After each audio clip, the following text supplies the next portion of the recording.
Calculating the compound growth rate is something that we do a lot in economics. Here I'm going to show you how to calculate the growth rate, but first of all I'm going to show you what it means.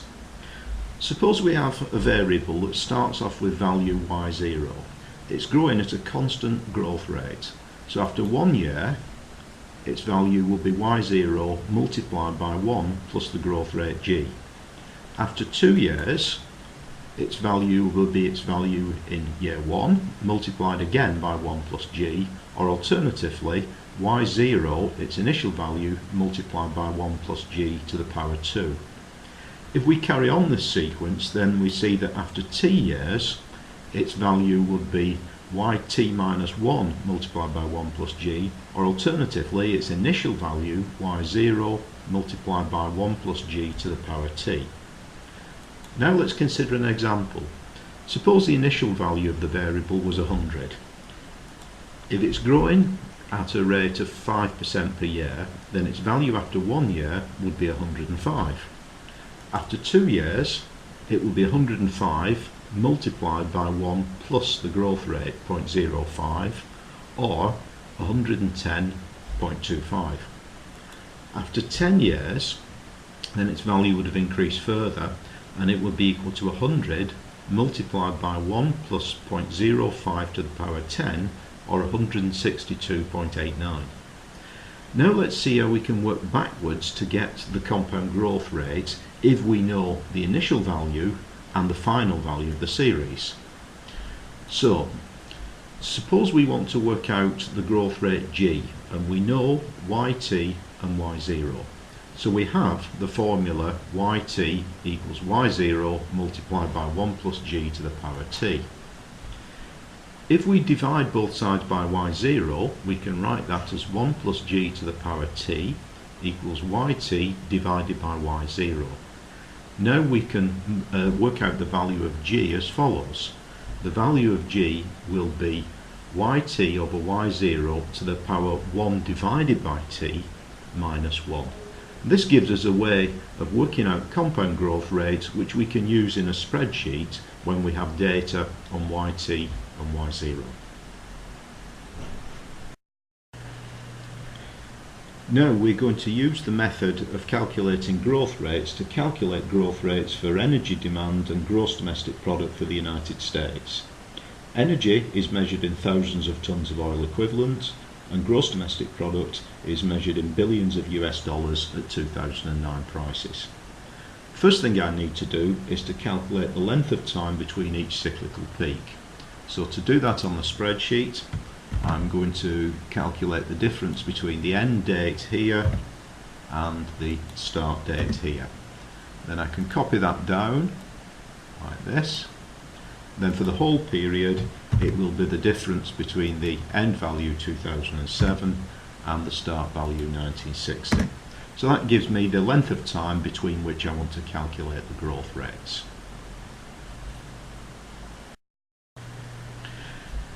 Next, I want to calculate the growth rates, and I'm going to do that in stages. First of all, I'm going to calculate the ratio of the end value to the start value in each case.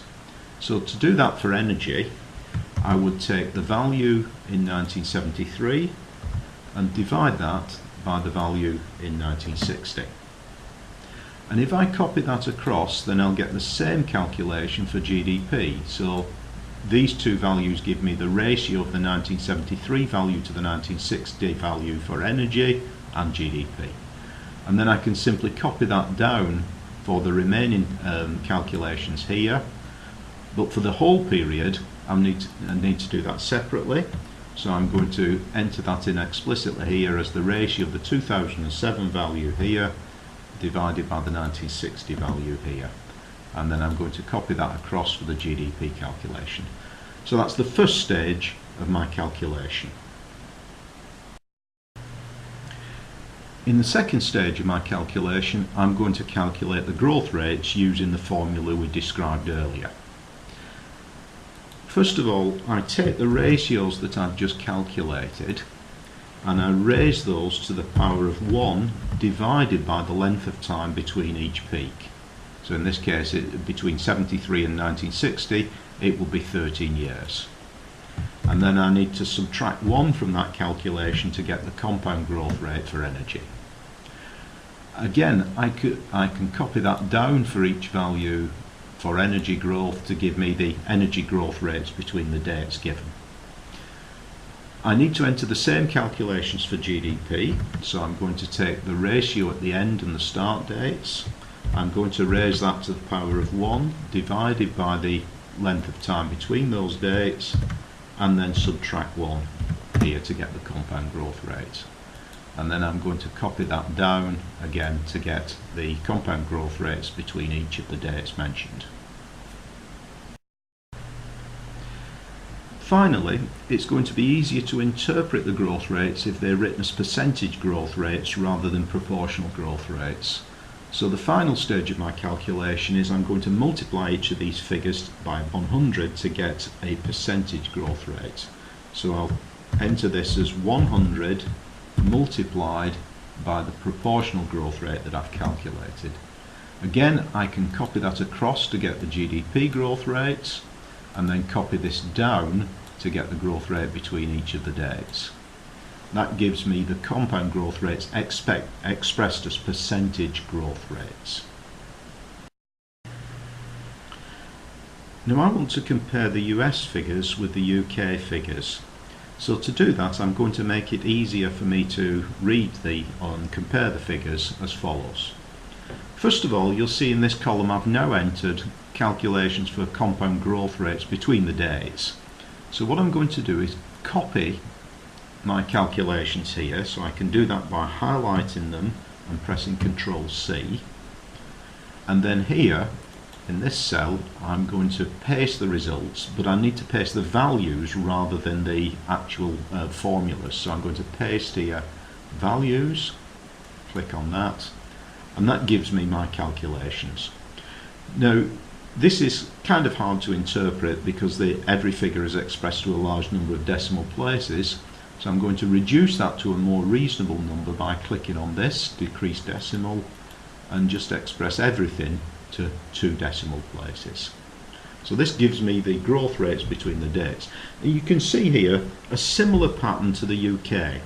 Between 1960 and 1973 we get very high growth rates of both energy and GDP. Now between 1973 and 1979 the growth rate of energy falls very significantly. Growth rate for GDP falls as well, but not by as much. The growth rate of energy demand continues to fall between 1979 and 1990 in the US to only 0.2% per annum. The growth rate actually increases slightly to 3% per annum. Then between 1990 and 2007 we see the growth rate for energy use increase a little bit to 1.18%, but the growth rate for GDP remains significantly higher at 3.04%. For the whole period, the growth rate of energy usage is significantly less than that for GDP. Finally, let's compare the figures we've calculated for the US with those we calculated in the article for the UK. To do that, I'm just going to paste in the UK figures here using Ctrl V, and we see here a very similar pattern between the 2 sets of calculations. In the early period, 1960 to 1973, energy and GDP both have relatively high growth rates. In subsequent periods, we see the growth rate for energy demand decrease significantly, whereas the growth rate for GDP does not decrease very significantly in the later periods.